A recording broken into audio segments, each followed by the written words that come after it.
Hi everyone, welcome back to my another video. Today I'm going to show in this video how to rotate your laptop or desktop screen.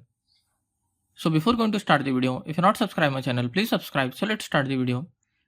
Guys, if you want to rotate back to normal screen, if you have accidentally typed any key, then your screen will be changed to another position like you can see on my screen.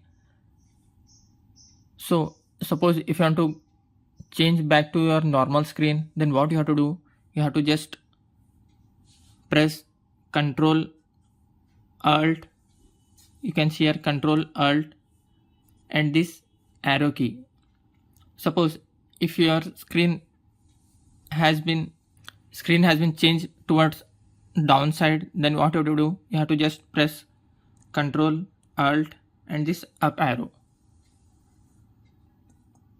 You can see now my screen is not normal.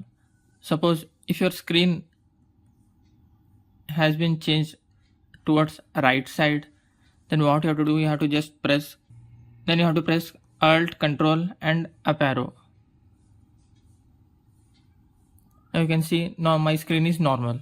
That's it guys. So in this way you can rotate your Windows screen.